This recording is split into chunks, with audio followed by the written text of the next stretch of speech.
Hi, how are you? I'm good. How are you? I'm good.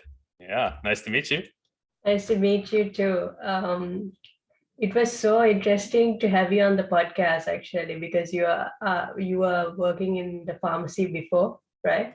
Yeah, I've been practicing as a pharmacist for 16 years now. And yeah, just seeing how everything played out in the middle of the pandemic for us was definitely a roller coaster for sure. Yes. You can start by introducing yourself. Hi, yeah. My name is Jerry Fu. I am a pharmacist manager at South End Pharmacy in Houston, Texas. And I also have a side business, hope to be full-time business, as a conflict resolution coach for Asian American leaders. That is brilliant, actually, especially for this time because you need a business to like keep you up again. Mhm. So that's Yeah. coaching. Even I started coaching, life coaching, actually. Oh, wonderful. Yeah, great to meet another coach for sure. Yes, and I'm also a med student from the past, actually, a scholarship holder. And Wow. it was kind of like weird because I was planning to switch careers like right before the pandemic, Hmm. just 2 years before the pandemic. That was just like a wild choice. Hmm. Wow. Yeah. So, can you give me some detailed steps of how a drug is produced? Well, if it depends on the drug, really. Basically, it starts with an idea, right? And they just say, "Hey, we're going to synthesize a drug molecule. We have some ideas on what we needed to do." And so they get a bunch of chemists together, right? PhD, a lot of smart people beyond Yes. my beyond my education to yeah, just put this drug together, and they synthesize it, and they figure out, okay, if it's let's say it's a tablet, right? And then they have to figure out what kind of filler they want to use, what kind of doses are appropriate, right? And Yeah. then once they have a prototype, right, that's when they submit it for clinical trials. And there's four phases where they test for safety and efficacy, and then placebo, and then marketing. And once they submit that application, assuming that the FDA approves it, then it can go to market. So that's Yeah, the yeah, flyover. Yeah. that's a flyover. It normally takes 10 to 15 years for one drug to be produced. And yeah, and the animal testing, first you have the animal testing, right? Then you're testing the drug against Hmm. a small group of healthy individuals first, Hmm. and then Yeah. there's a large a group of patients, and then a large group of patients, and then it gets approved. Hmm. And I want to also talk about how a vaccine is produced, actually. Okay, sure. Yeah. Yeah, I mean it's a similar process, right? I mean, Yes. again, like you put together, you extract some proteins from the virus or the bacteria that you're trying to inoculate against, right? And then you synthesize, either you right, we have the dead vaccines, right, the Salk versus the Sabin vaccines, where it's like, okay, let's use a dead version and see if that's enough to get a response. If it is, great. But sometimes that doesn't always work, and so hey, let's use a lab attenuated version, a weakened version of the actual bacteria or Yes. virus, so that people can get a better immune response, even though that has a higher risk of causing the symptoms that you're actually trying to avoid. And to bring to present trends, right? mRNA is a completely new idea. Like they've Yes. not done this before. But the coronavirus obviously is so novel that they said, well, we need a different way of dealing with this virus because of the circumstances. So but similar process, right? You have to build something, you have to test it, you have to make sure that Yes. it's Like I actually had a safe enough. question, I had a question of the vaccine because it was Mhm. released within a spec of 6 months. Yeah. Yeah. And that was like kind of like going against everything I learned. So I was like, Yeah. That's true. I mean, and the funny thing is, because I've sat in a couple webinars with Peter Hotez, because he's at Baylor, right, who's in yeah, Houston, where I am, and so they partner up with Rice, where I'm an alumnus, and they've had a couple webinars, and yeah, people had legitimate questions for sure, because that kind of timetable isn't great. And at the same time, he says, our reputations are on the line, right? yeah, Like we if we at any point we lack integrity in the scientific process in order to get this to to market, and it doesn't actually do what it's supposed to do, then we're out of a job. Like, we're not just out of a job, we're out of a career, right? And so Yes, exactly. And I was like questioning some of the pharmacists over here, and it's like, I'm just a curious cat. So yeah, I just went to ask questions because nobody would answer my questions. So I just went to sure, look for questions. And I yeah. asked them like, why this drug in particular, like this vaccine in particular, is being mandated. I asked them questions like this, and Mhm. they were like, I was questioning them, what is the marginal like death rate for it to be Mhm. out of the market? Mm.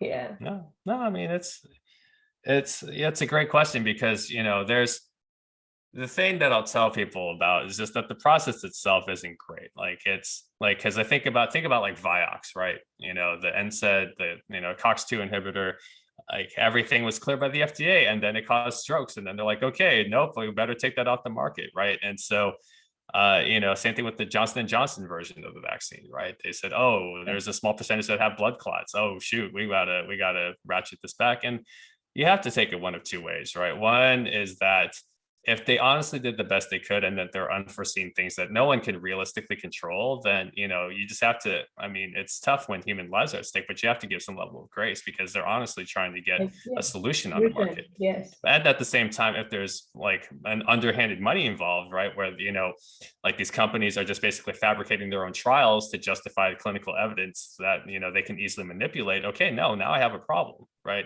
And so which one do you go with? It's like, well, I could give examples of when companies basically skirt loopholes in order to maintain like rights to patents on drugs that they used to have patents on.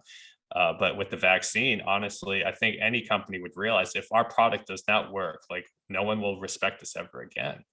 And Yeah. and that's what I'm going to stick with, because yeah, I mean, Pfizer finally got approved by the FDA, and if I respected the FDA more, maybe I would be more encouraged by that. But I think, I mean, you have to be careful with the news media as well, because they like to sensationalize like one or two deaths, because one or two deaths is a tragedy, but then like a million deaths is a statistic, right? That's the Stalin quote, right? Yes. And so it's not about whether or not I think there is a certain percentage that says, okay, no, now, I mean, that can serve as an interesting tripwire to say, okay, like, if 10% of people are dying from this thing, okay, no, like, we got to reevaluate and do this over.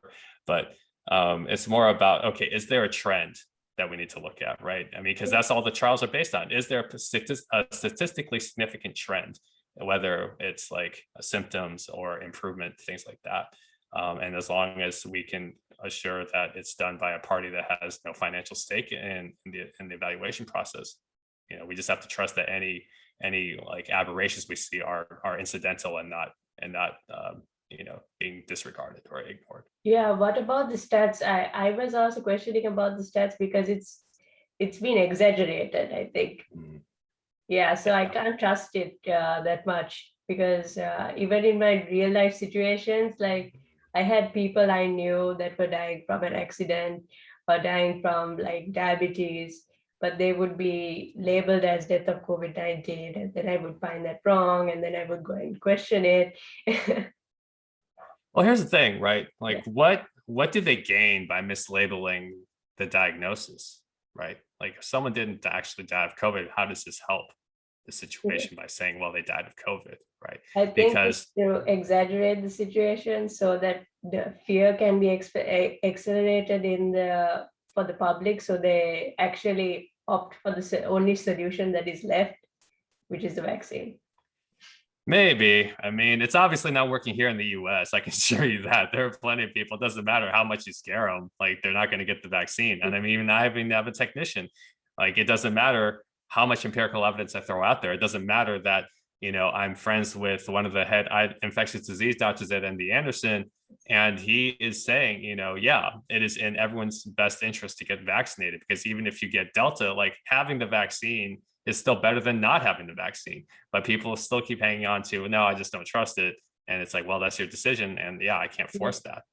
Yes, and what do you think about the PCR test?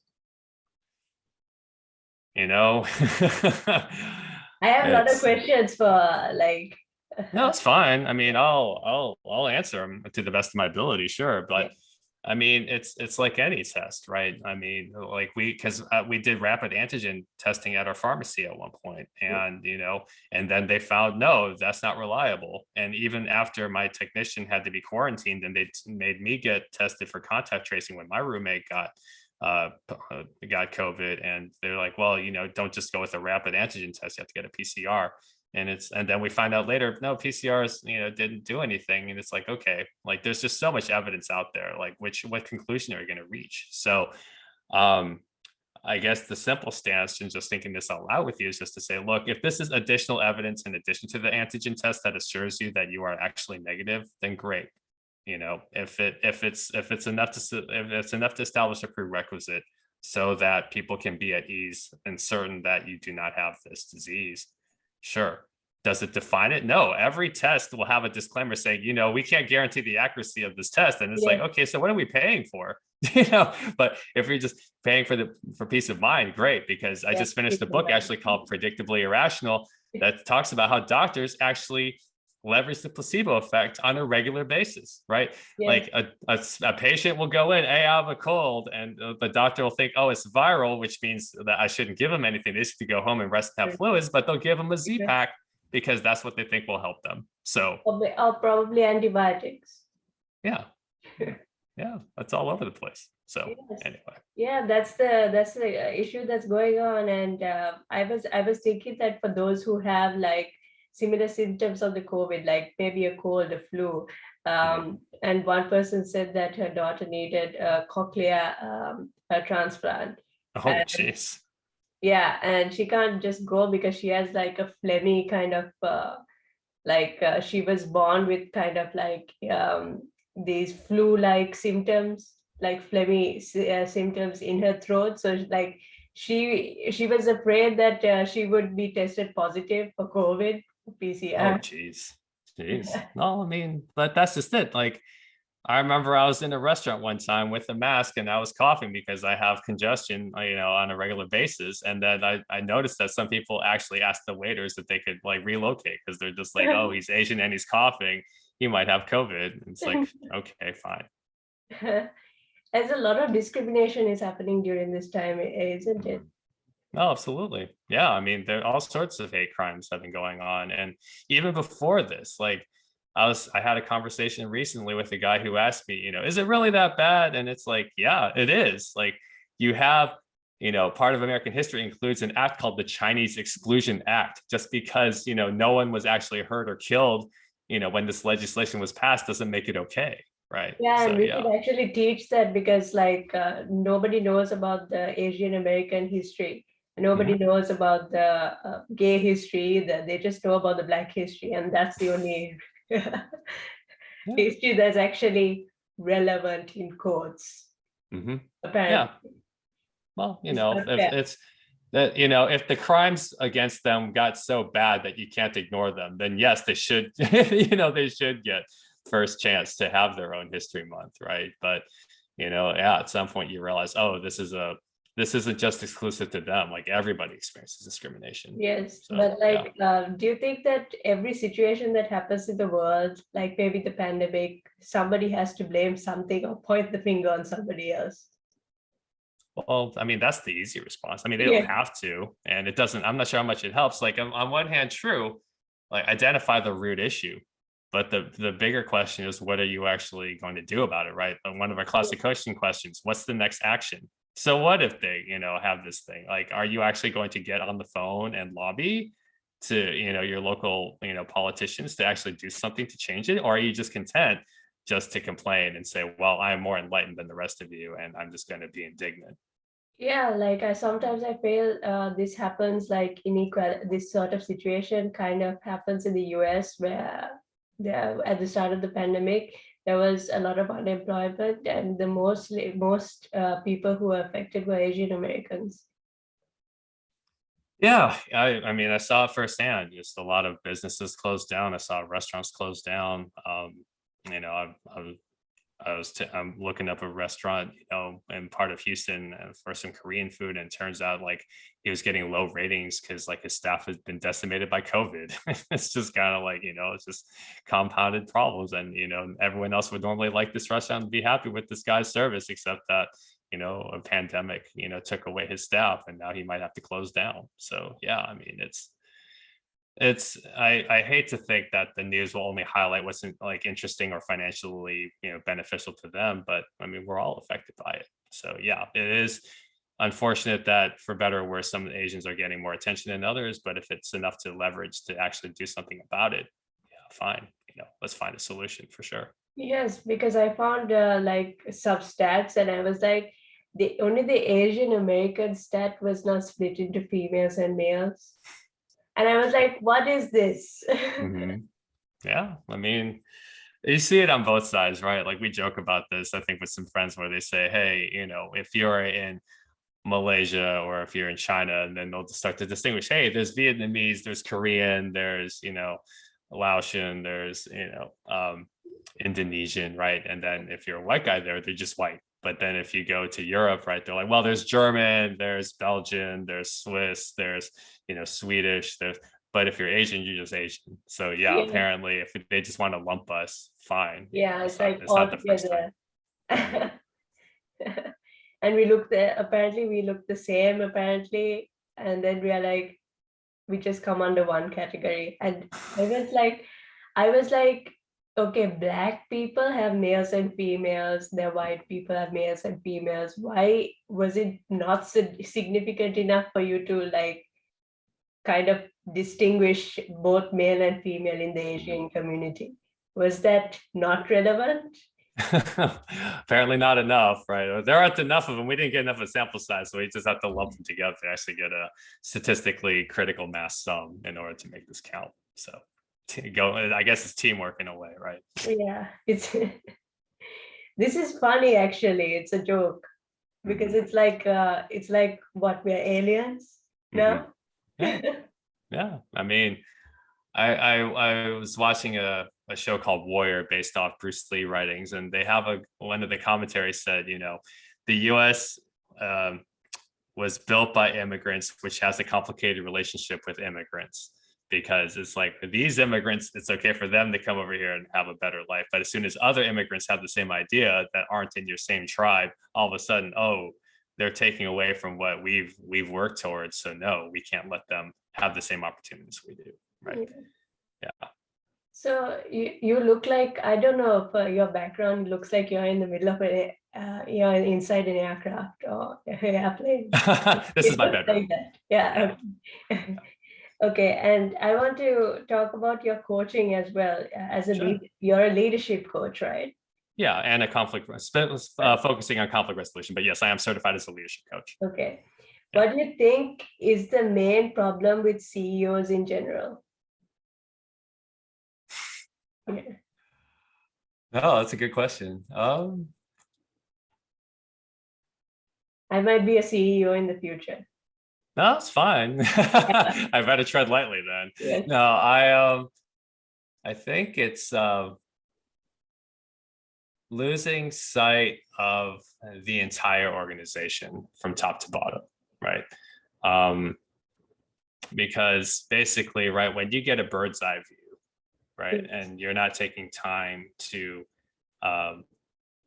like learn people at every level in the organization, right? Like, how do you expect them to really respect you, right? Yeah. Like Xerox had a campaign where they were losing business, and so one of the consultants told them, okay, I'm going to take each person from upper management, and you're gonna have to work a day. You're gonna have to shadow like all your the bottom level workers for a day just to see what they're dealing with, because there was just a lack of empathy and there was just a lack of firsthand experience as to the challenges day to day.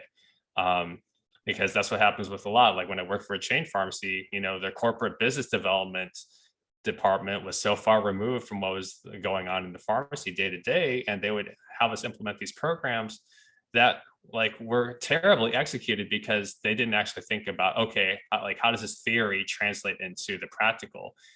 instead of coming in and seeing it for themselves. Okay, well, we have this prototype, let's run it through and see how it goes. They just say, well, this is our idea, we think it's brilliant, and if you didn't buy in, then you're just being a bad employee, right? So to answer your question, I think it's mainly just, if I would say there's nothing wrong, but it's just more about, hey, if you want to be intentional and actually be effective as your role as a CEO, then take the time to really know your organization inside out and don't lose sight of the little guy.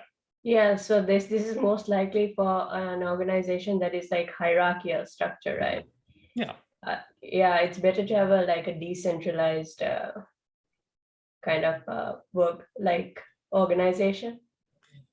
It depends on the organization, Yeah. right? I mean, I think like you can have, because you want some level of accountability. So you want, maybe some level of central, like an oligarchical management, but it's less about the structure as opposed to empowering every part of the team, right? And Yes. you want to break it down into smaller groups so that there's a higher level of accountability and engagement, so that every group feels like they're being seen, heard, and respected. Yeah, that's what I want to do with like my company, because it's about like restructuring education.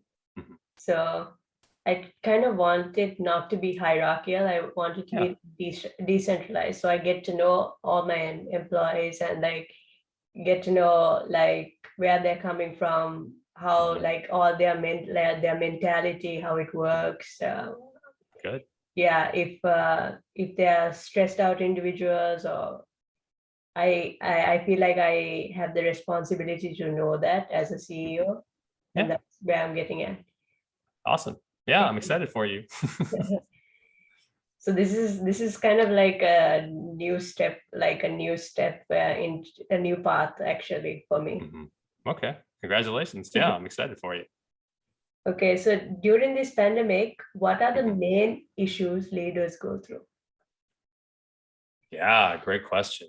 Um, some of the main ones I've seen are burnout, right? That's a huge one Yeah. where people just they don't have their usual support systems in place, right? Normally we have weekends where we go out to nice restaurants or go dancing or do some other thing to really recharge, right? But unless you're an introvert that already likes reading books and staying inside, right, you're probably not going to have that in place. I mean, even churches, right, where people, or just any kind of community gathering where you get to see people and organic conversations happen. So I'd say the first main challenge that leaders dealt with is burnout. And then in that burnout, trying to motivate your team and keep a calm head and maintain composure so that the rest of your team doesn't hit the panic button either. That I'd say is a secondary challenge, in line with the first one. And then, yeah, the third would simply be, you know, engaging people in a healthy way and maintaining those relationships and leveraging your creativity in a way you didn't have to before, and really stretching yourself. So I'd Yeah. say those are three things that come to mind. Yes, because sometimes I feel like, especially with the experience I'm going through, is that you need to adapt and you have to be resilient. Oh, And absolutely. yeah, I feel like the majority are finding it hard to like adapt, especially those who are coming from like really old generations, like Hmm. maybe 10, like no, 20 years back, let's Hmm. say, we didn't have Yeah. it. The internet was not this functional. And now we are like moving into a whole technological era. Hmm. Yeah, you're exactly right. I mean, yeah, technology, that's another thing, right? Just maintaining a level of engagement synonymous with person to person connection, because I miss hugging people. Like I like hugs, and to have that, to lack that connection was hard. And as you said, right, the playing field is continually evolving. And unfortunately, like we saw, some restaurants pivoted to takeout and managed to stay afloat. Others did not pivot soon enough or did not quickly enough, and so they are done. They are done. And yeah, it's a really sobering thing. The blessing in disguise, right, is that if these businesses fail, that's the opportunity for these people to move on to something else. But as you said, right, for the ones who struggle to acquire a new skill set quickly enough to keep paying the bills, Yeah. what do we do to take care of them? So Yeah. yeah, tough questions for sure. Yeah, and I also want to include like entrepreneurship on my program so that Mhm. people would actually know how to. I think the problem with studies like pharmacy or medicine, we Mhm. know all the science, but then it's hard for us to shift into something like business because it's so practical, it's not theoretical. And I feel like, okay, now I'm educated. How do I get the clients now? Yeah, it's just a terrifying thing, right? It's because yeah, I realized as a pharmacist, I never worried about where business was coming from. I had a marketer to take care of that and build relationships with physicians and drive prescriptions to the pharmacy. But now that I am my own boss, all of a sudden it's like, no, like where do I find money, right? Like where do I find revenue? What do I do? And yeah, I mean, medical technical schools, they do a great job, focusing on the necessary knowledge to do your job well, right? Maintain your license. But they don't tell you how to define your niche or justify your niche, right? Like for pharmacy school, the school's vision was that we would become clinical specialists, right? We would get a Yes. residency, and that once doctors put a diagnosis in place, that we would manage the therapeutic side of patients. The problem is, right, they didn't tell us how to go before a hospital administrator and justify that niche, Yeah. right? And it's like, well, if you don't teach us any business sense, or we have to go back to school to get another degree just to learn how to, talk about our profession in dollars and cents, that's a long time, right? Why Yeah. wouldn't you build that into the basic curriculum? Hey, like healthcare business, like if you're going to start your own practice, this is what you have to do, right? Yes. Yeah. It's a necessity because everybody is then what I saw was this was like 2 years, no, 3 years back, Hmm. 2018, around that time. I was like, when I asked my parents and they scared them a little bit, and I was like, they've always wanted me to be the person who's like working in a job, but Yeah. I envisioned myself to be more than that. Hmm. And because I was like, there's 7 billion people, hypothetically thinking, in Hmm. the huge population. Hmm. And then it's like, do they have enough seats for everybody for a job? They don't. Great question. Yeah. Yeah, they don't. Mhm. Like this is how I like scare my parents because like those kind of questions nobody likes to answer them Mhm. actually. Yeah. A lot of people want to just avoid them, and Mhm. I'm the one who's asking scary questions. That's a good start. I mean, you have to, right? Because like if I've learned anything in my path, avoidance doesn't solve the problem. Just because you Yeah, remove it from your frame of vision doesn't mean it goes away. And the sooner you deal with it, the sooner you can move on to the next one, right? And I mean, that was my biggest problem. That was probably the biggest reason I was fired from the job I moved to Houston for, was that I just got tired of engaging in conflict, and I just said, I'm just going to disengage. But then I lost my job because I just wouldn't deal with the harder things, right? And yeah, if you're going to be an entrepreneur by default, you are also a leader. And if you aren't willing to overcome the difficulties of finding revenue and cash flow and building relationships, how do you expect your business to survive? Your business yeah. is solely dependent upon what you set up in order to move it forward. And this is a good way to like maintain relationships. It's Mhm. Zoom. Now we have, Yeah. it used to be so strange, like Mhm. back when I was young, to actually Yeah. talk like this. Yeah. Yeah.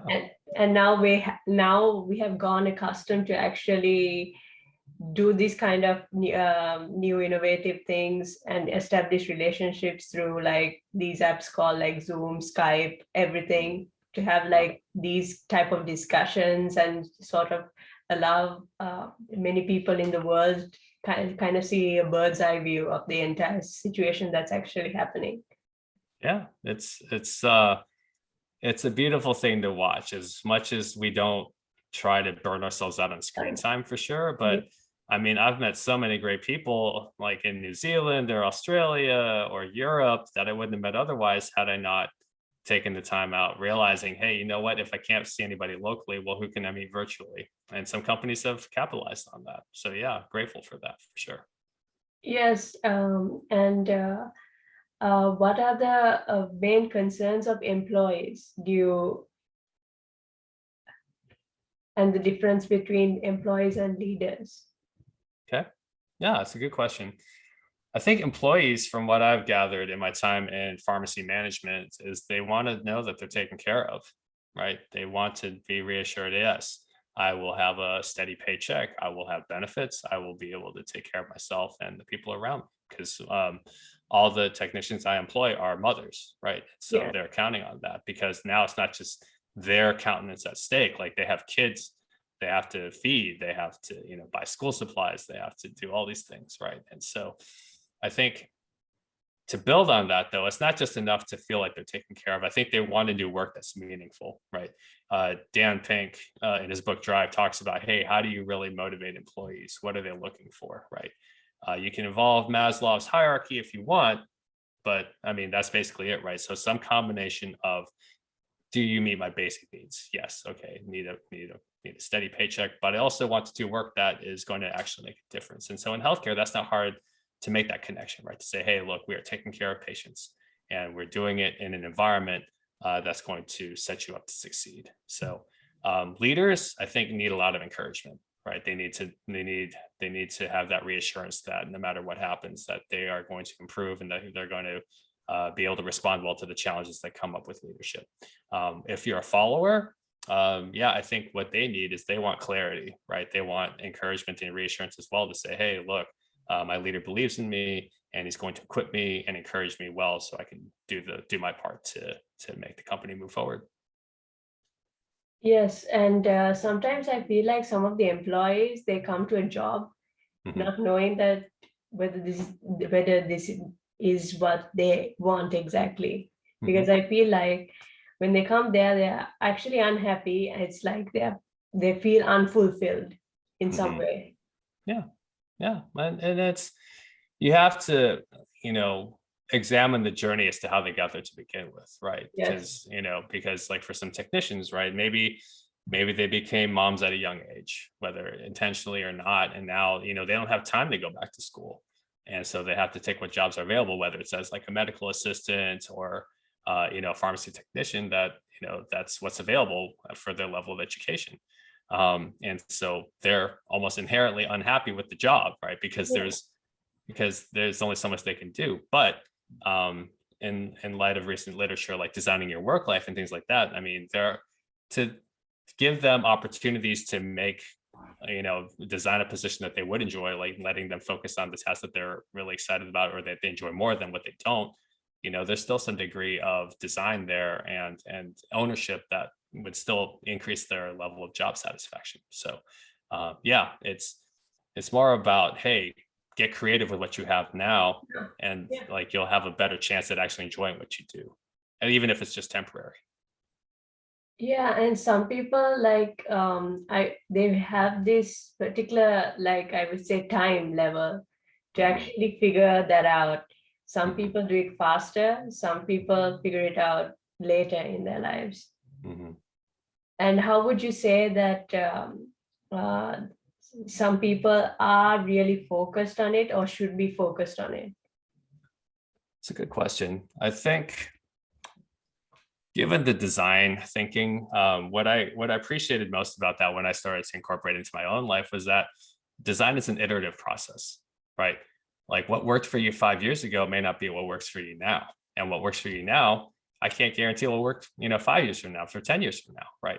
And Yeah. so my naive thinking, or at least in my younger days, would think, okay, like, the sooner I figure out my career path right out of college, the less time I waste on everything else, and then the sooner I can just enjoy what I'm meant to be doing. And as nice as that sounds, it's not That's true. the recommended path that I would do for everybody. Because yeah, a lot of people, right, I know a lot of people that were convinced that med school was the path for them, and it was Yes. more about the good life, and I'm going to get respect and a six-figure salary, and that's it, like, I just take my gloves off and just enjoy this career for 20 years. And then you realize quickly, no, that's not the case at all. You're just getting started, right? You got to deal with Yeah. insurance, and you got to deal with accreditation, and you got to deal with the business side of things that you never learned, like in med school. And it's true for any profession. And so for people to just continue to build time in for reflection and evaluation, to say, okay, where am I with my work life, my how much play am I getting? What's my love? How much love am I feeling from, from support from that community? And how's my health doing, right? Someone in their 20s, health probably isn't as big an issue as someone in their 40s, right? And love takes on a different meaning altogether. And so it's more about, realizing that you're not done, right, ever. But that's not to discourage anybody. That's just to say, hey, look, just stop and look at where you are and enjoy what you have now, but also, balance that present and future, where it's like, okay, this is what I'm working on now. But if I'm working towards something else in 5 years, how can I be more intentional about experimenting with that? Yeah. So, like, I feel a lot of people do not even know their innate talents because Mhm. they go on like studying a long course and they forget about, okay, I'm good at this, I'm good at that. I Mhm. could write a book, I could do Mhm. this. I was like, one thing I figured out, like, while I was doing medicine, I didn't realize like I had talents. Mhm. I realized like the only talent I had was to pass exams. Mm. That's still a talent. I mean, that still counts for something. Like, that's what I joke about with my major. I said, well, I'm bad at physics, I'm bad at chemistry, and I'm not good at writing essays, but I can memorize stuff. So I guess I'll just be a biology major. So yeah, I'm with you. Yeah, yeah. So, well, like after like I quit the whole med school, I realized Mhm. 2 years after like I quitted, I was like, I can write a good book. Mm. I realized, and I was like, because I was journaling about my life, and I was like, Mhm. wait, this could be a good like fictionist book with a great moral story, There you moral go. lesson, and stuff like this. And I was like, yeah. So everybody forgets that they have talents and they like forget to love themselves, I would say, Mhm. because they Yeah. kind of like get consumed in everything they do. Mhm. And Yeah. yeah, so they forget about, oh my God, what am I good at? Mhm. I'm good at nothing. I'm good at pleasing my parents, right? It's just, yeah, I mean, it is. And it's tough, right? When you see, parents that are well-meaning, right? They want stability for their kids, and the kids are like, I want to be an artist, I want to do this. And they're Yeah, like, no, no, no, like be an accountant or something safer, right? And it's yeah, like, but they have this yearning that they never get to explore, as opposed to parents maybe being a little more supportive to say, okay, try being an artist and do it for 6 months. And, if you don't make this X amount of money, maybe you consider something else, right? Or, yeah, just set some kind of deadline or tripwire to say, okay, like you need this much money in order to make rent and, cover your basic living expenses. If you can do this, sure, great. But if not, then, how can you pivot so that you can maybe you become an art consultant? There's things like that. Like I read about a guy who wants to become an established photographer, but that didn't quite work out, but he made a lot of money designing a class for people to learn how to use more advanced cameras. And so he's making a great, living on the side as he's trying to build his actual career. So, the fact that yeah, I hope that parents allow their kids to be creative and say, hey, okay, just ask the right questions, let them make their own decisions. But yeah, don't steer them away from things that they would be excited about doing. Let them yeah. explore it. Yeah. Especially parents like from our cultures, they have this Mhm. limited range of careers. Yeah. Yeah, Yeah. No, it's the priority is a little different, right? I remember the comedian Ronnie Cheng talked about this. He's just like getting into med school is not about patient care. It's about money and prestige. Like that's the quickest way to establish yeah, yourself as an immigrant, right? And so, but now that we've have that, like, why do we need to keep doing it? Like, we don't have to. We don't have to keep, yes.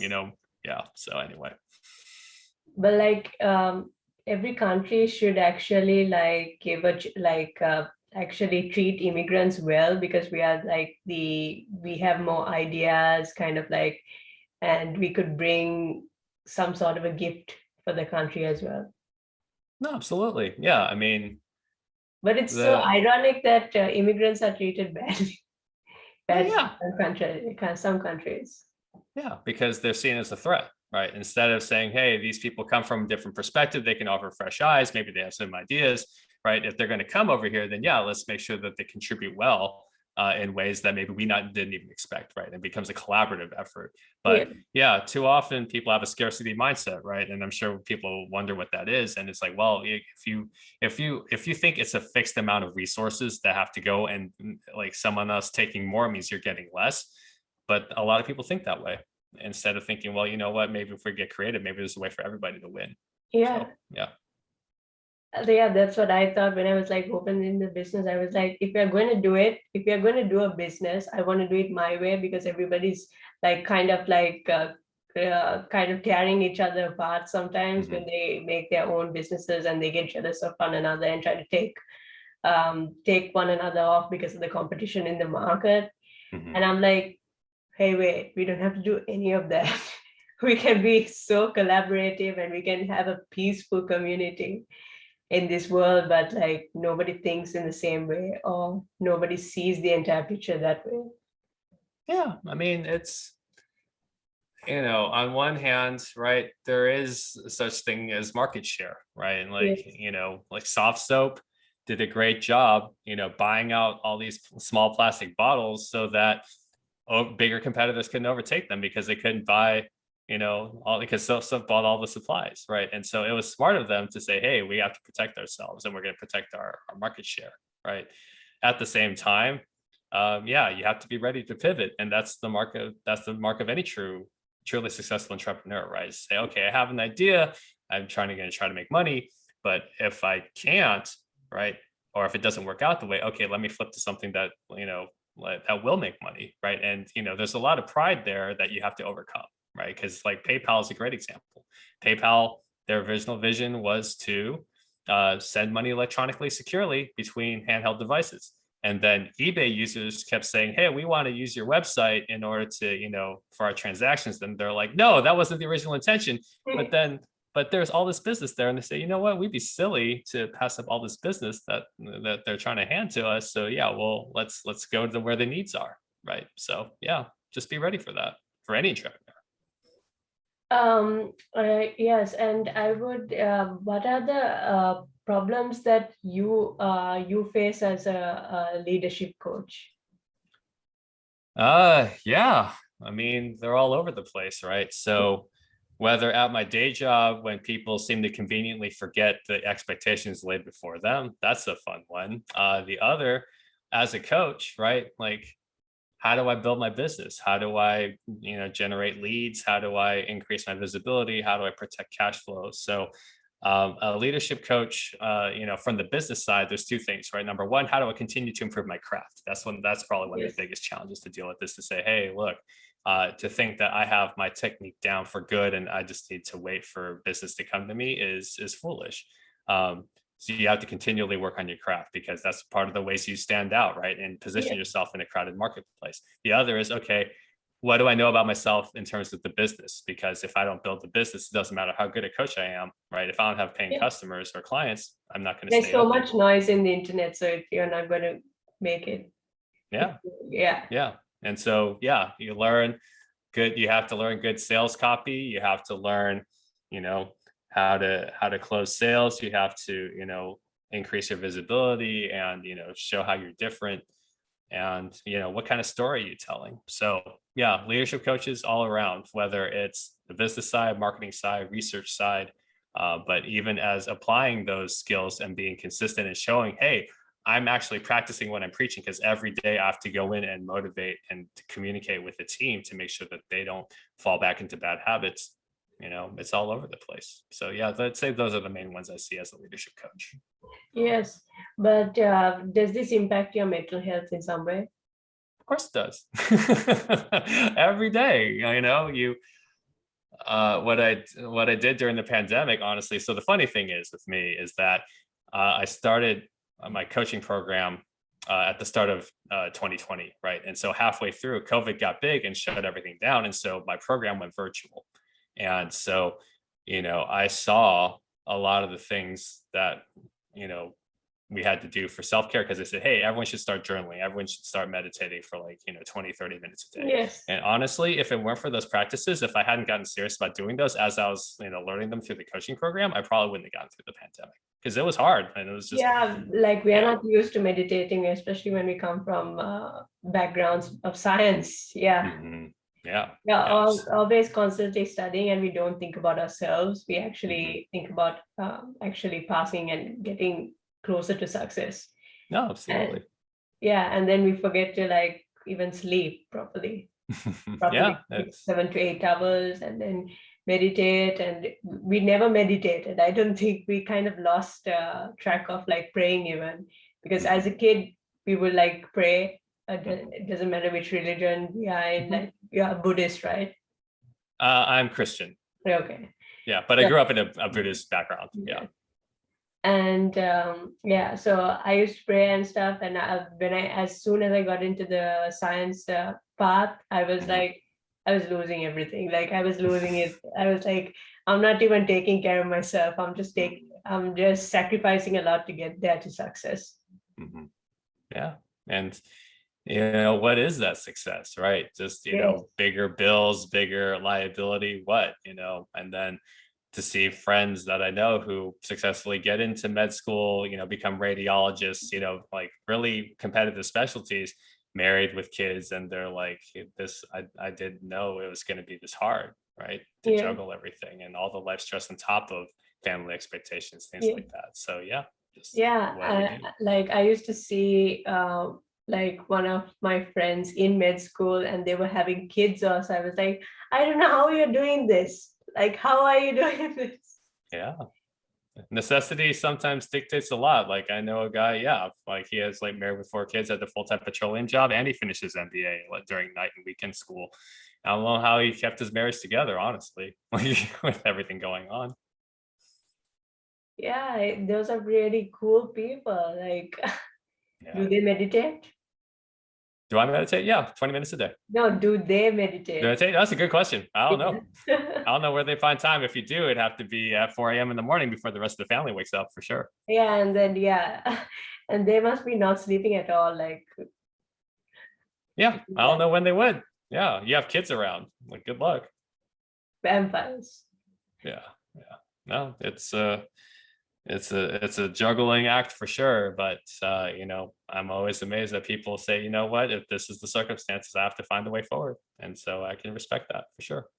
Yes, and have you had any clients that have had to close down their business for some reason? Thankfully, no. The clients I've had so far, they're individuals. One was in insurance, and others was a graphic designer, and so they weren't themselves business owners, thankfully. Um, but I mean, I did work next door to a boots place that eventually shut down because in Houston, the rodeo is a big event for like places that offer, merchandise like that. And so when they shut down the pandemic shut down the rodeo, he lost a lot of his cash flow that month and eventually had to close down in July of 2020 because he just didn't have the cash flow anymore. So, um, for better or worse, I've not had any clients that had to shut down, but there's no shortage of friends that I know that have struggled with their businesses in the process. Yeah, it's a huge struggle because now they have to find out how to actually Mhm. to keep doing it virtually or come up with a different idea that doesn't exist today. Yeah. Well, I mean, it's all in how you look at it, right? Like the Yeah. reframe can either it can be the worst thing that ever happened to you, or it can be the most freeing thing that ever happened to you, right? Because yeah, that terror is there, you still have to pay your bills, but if you're not worried about having to make rent, with this albatross of a business anymore, what could you do instead? And there is, I think, a shift toward information-based services as opposed to commodity-based services, which I think is just more practical anyway. But that just means it becomes a more crowded marketplace, as we both know. Yes. But that's how we get better, right? When the competition inspires us to really push ourselves to our limits, that's actually a good thing, not an annoying thing. Yes. And we become better, and we become better than who we were yesterday. And that's the challenge. It's not about competing with other people, it's Mhm. competing with yourself, or Yeah, yeah, the mirror version of yourself. exactly. Yeah. Am I a more mature version of myself today or not? Right. And if I'm not, Yeah. well, number one, is it worth it to get there? Number two, if it is, what will I do? Will I read a new book? Will I, ask a friend for feedback on how I can improve? Do I check my blind spots? There's all sorts of fun ways to do it. You don't have to frame it as an obligation. It should be something that people Even hopefully this would enjoy. podcast is a way to learn. Mhm. Yeah. It But is. yeah, I encourage a lot of people to actually start podcasts, do something, because this kind of creates visibility and you're kind of already out there with a podcast. Mhm. Yeah, it is. I've held off on starting my own platform. I probably will hold off until I get more podcasts under my belt, but I'm happy to offer, value to people's platforms. And I've met a lot of great people in the process, because if you care enough to start a podcast, that means you care enough to make a difference like that Yes. you wouldn't have otherwise. So yeah, it's been a lot of fun. I've met a lot of great motivated people through doing this. Yeah, it's pretty cool as well. Even I have a platform and I'm just getting started with coaching. And I Mhm. wrote a book, which is cool because that's the first time I actually wrote it. And I actually figured Congratulations. out, yeah, I figured out, oh my God, I can write a book. I didn't know that I could do that. I Mhm. did that. Oh my God. Yeah. Yeah, it just feeds on itself, right? You have this Yeah. momentum. You say, you know what? If I can get that done, imagine what else I could get done. Yes. So yeah. Yes, and it was nice actually talking with you. I will link all the details of your website where people can contact you and help Perfect. you out. Yeah, as well. No, thank you so much. Yeah, it's basically what I tell people. I mean, I can mention the website now just so people don't have to look in the show notes. My website is adaptingleaders.com. And so, yeah, just schedule a free 30-minute call. Let me know what you're working on. Share your story, whatever I can do to help. And even if you don't want to hire me as a coach, there's plenty of free resources with my book blog. And also, just if you just want to know, hey, what's the list of books you want me to read, Jerry, to improve myself, right? Or improve my leadership. And I'll be happy to share that with you. So, yeah, reach out for sure. Thank you, Jerry, so much No, for joining. no, thanks for having me. Have a great day, everybody.